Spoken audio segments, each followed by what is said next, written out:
Hi, welcome. If it is your first time of stopping by or coming across my YouTube channel, you are highly welcome. I appreciate each and every one of you who always tune back to watch my program. May God Almighty bless you. You are free to leave your comment constructively. Like you know, I present to you information across the globe, especially Nigeria to be precise. And today, I present to you another exciting video which we are going to watch together. Now let's watch this video together, then come to my comment section and tell me what you think about the video. You are free to criticize, but constructively, as we watch the video.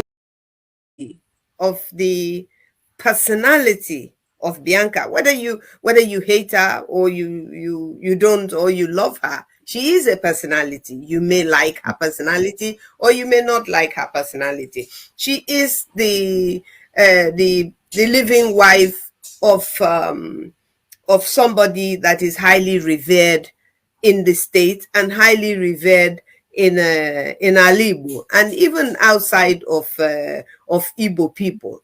He's revered now. So somebody invited her in her capacity as who she is, and then of course in her capacity as the wife of the late Odumegwu Ojukwu.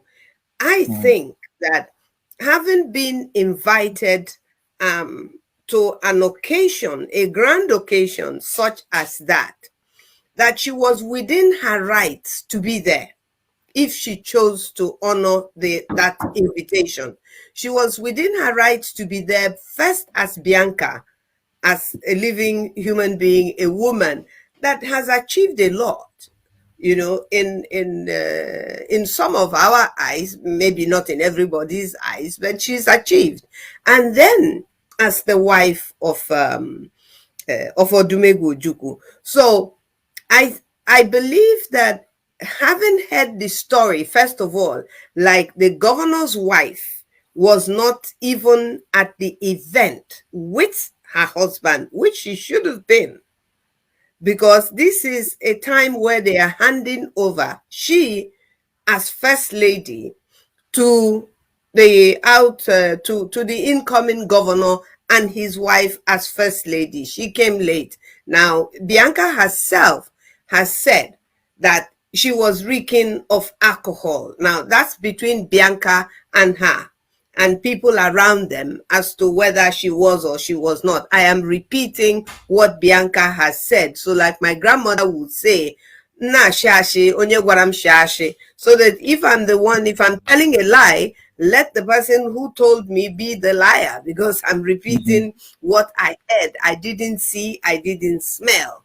Okay, so now she came in, according to what we heard, she didn't sit with her husband. She went and sat in the seat of the chief judge, who was carrying out his constitutional duties, swearing in the governor. Now, she eventually got up from her seat. That aspect of it I saw, and strutted and penguined and skipped. And I'm a woman, so I'm describing what I saw. And I Okay. was like, I was amazed when I saw this, you know, and because there was like a bar, a pole rather, in front, directly in front of where Bianca was sitting. And actually, having seen where Bianca was sitting, I think Bianca should not have sat there. Again, I blame Soludo for this. Next time, if he's inviting Bianca to any of these things, he should give Bianca a place. Let me interrupt you. Of who she is. I think you should allow me to land with why I'm going to take the positions that I am taking. So now, what transpired between her and Bianca is depending on what the people there will tell us and what Bianca herself has told us. So now, from when she got to Bianca and when the slap was released to her, I think that for the mere fact that she got up from her seat and went to Bianca, she asked for that slap that she got. Okay. So, when you talked about penguining, I thought, okay, at this point, maybe for the benefit of our viewers who haven't or who may have forgotten of the clip, so let's quickly play that part and see how she moved from her seat. You can see her there in pink, here standing up, and that's catwalk. I don't know. Some people have called it catwalk. I don't know what you may call it, penguin walk or catwalk.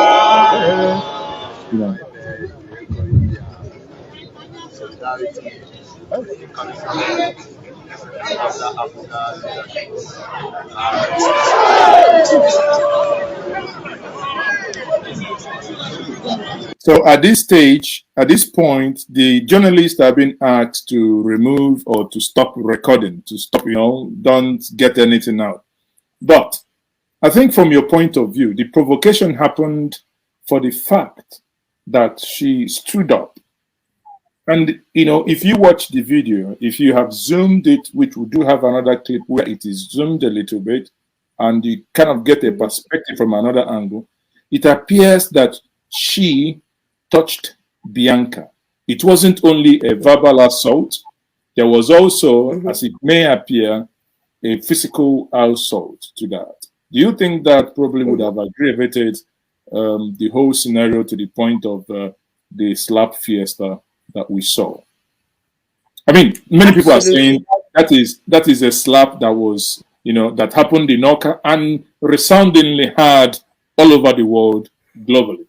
All over the world, even in Spain and in the Vatican, and in Ghana, anywhere where she has served Nigeria. See, Bianca was sitting down, minding her business. First of all, you must allow me to emphasize this. Looking at where Bianca is sitting and looking at the occasion and bearing in mind that she was invited by the governor himself, by the incoming governor, to attend his swearing in, he did not place her in a good sitting position at all. I think that was disrespectful where he kept her to sit.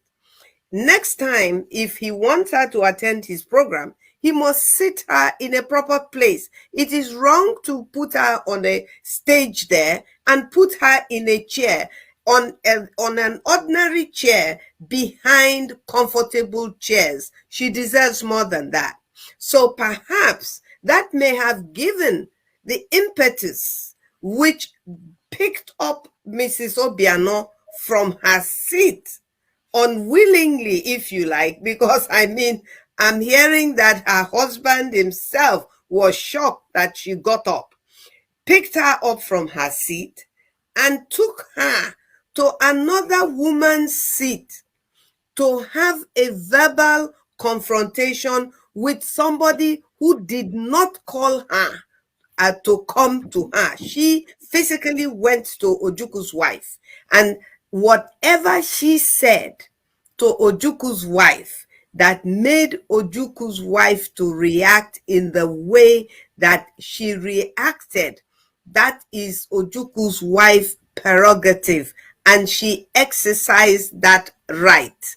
So whatever made her to slap her, it came out of Obiano's wife's mouth, and it would not have come out of her mouth if she didn't leave her seat. And don't forget, further on, which I hope you will bring out, she called her unprintable name. She didn't say it once, she said it twice to the hearing when her wig was halfway down her head as she was sitting next to her husband. She did not behave like a lady. And quite honestly, I also recall, actually, I don't know if you remember this, I think I actually brought it up in our private conversation, where during the lockdown, whether she went to America before the lockdown or she got out somehow, like some of us were stuck out in between. We couldn't go back home. I wanted to go back to Nigeria. but I couldn't go back. I was stuck here until the routes were open for me to go back home.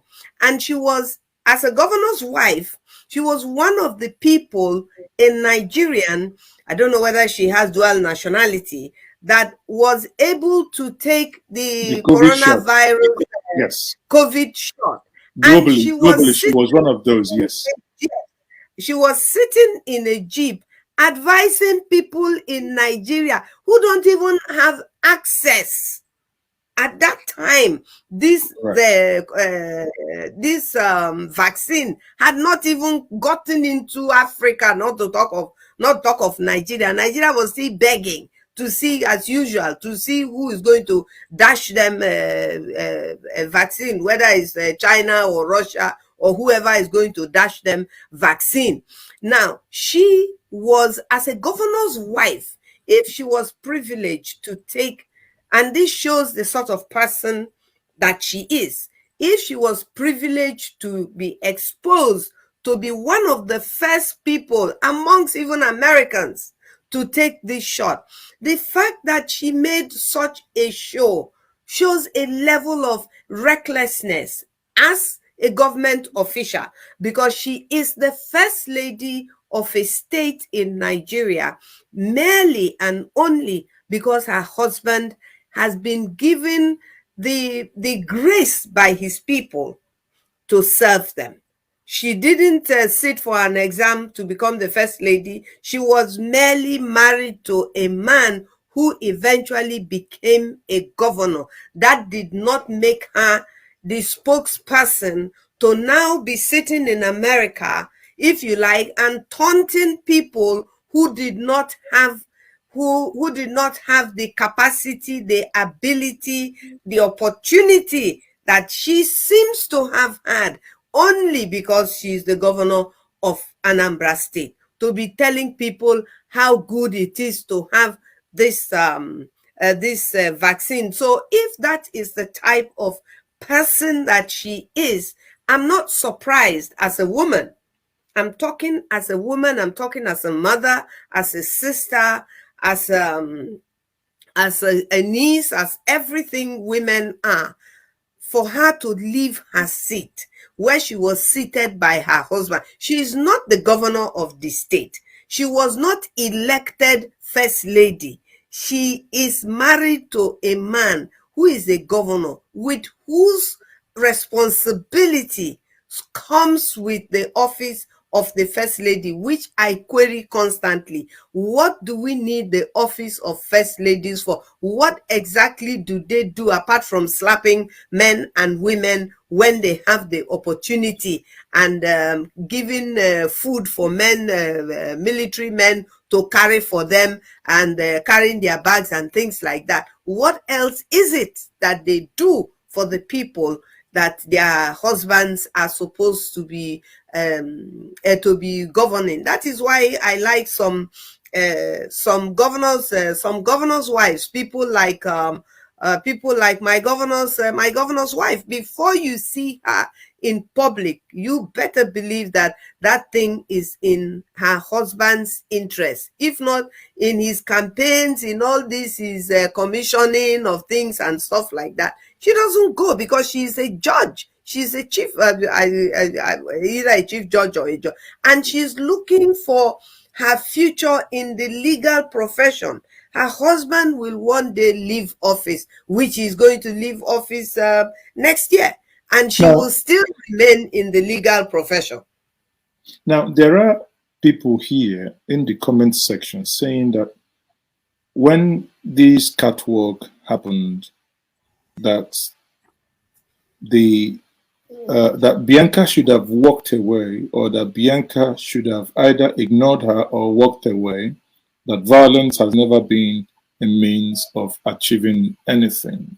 Do you agree with the notion that perhaps Bianca could have ignored her and and not to do anything?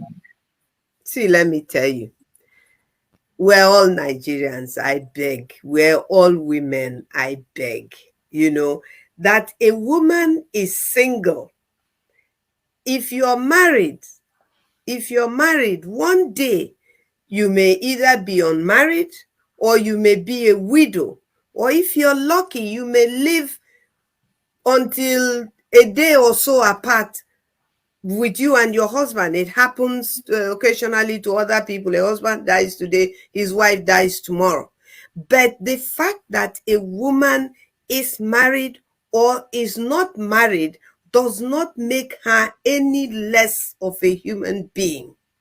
The fact that a fellow woman walked up to her and said words to her that we were not privileged to hear directly in our ears, but can only go by Bianca's own utterances and other people that heard what Mrs. Obiano'S said. To say that Bianca should have walked away, walked to where? Where should she have walked away to? Maybe dig a hole and go inside. Back to her husband, back to her house, back to her car.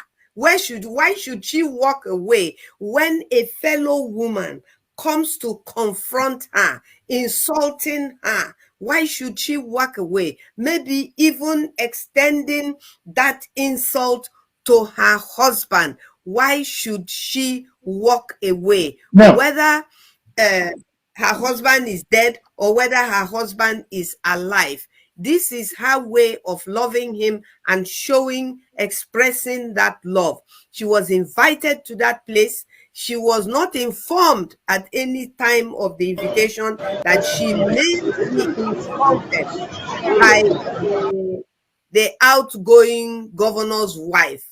The governor's wife had no right, none whatsoever, either as a governor's wife or as an ex-governor's wife, to walk up to a fellow woman in a public outing, whether she liked her or she didn't like her, whether she wanted to show her something or she didn't want to show her something, to walk up to her and insult her. These people saying the same thing will be the same people who would say, if she had just walked away, didn't answer her, will therefore say, you see, Bianca self, they fear Obiano'S wife. No, Bianca is a human being. She's somebody's daughter. She's somebody's mother. She's somebody's wife. She's not a nobody. If Obiano'S wife thinks that she's somebody enough to get up and go and put her hands on Bianca and made some utterances to her, from the story we're hearing, Bianca ignored her when she was talking. Bianca ignored her twice when she was talking. Then she put her hands on Bianca. So at that point, she assaulted Bianca. By merely putting her hands on Bianca, she assaulted her. All Bianca did was defend herself. So that slap, in my opinion, was actually a slap of self-defense. And may I say this, Mazi, that a woman does not have a man. Women sit on or stand by the left-hand side. Is it the left or right of their husbands? It's left. It's such a long time for me. Okay, such a long time for me that I don't remember. Now, women are supposed to sit by the left or stand by the left of their husbands or their partners. My brother, if you don't have a husband, it does not make you any less of a human being. Men should stop this nonsense, that if you have a husband, the level of respect you get is different from if you have. My wonderful people, thank you so much for watching this video together with me. I appreciate your massive support in this channel. Like I said before, if it is your first time of stopping by or coming across my YouTube channel, you are welcome. Now that we have finished watching this video together, you saw me sitting there watching it together with you. I appreciate you. Let's go to the comment section to talk about it. If it is your first time, subscribe, put on your notification bell. That notification bell is very, very important because it will enable you to know when I upload a new video. I will meet you guys again in my next video. I appreciate your massive support. Remain blessed. Bye bye.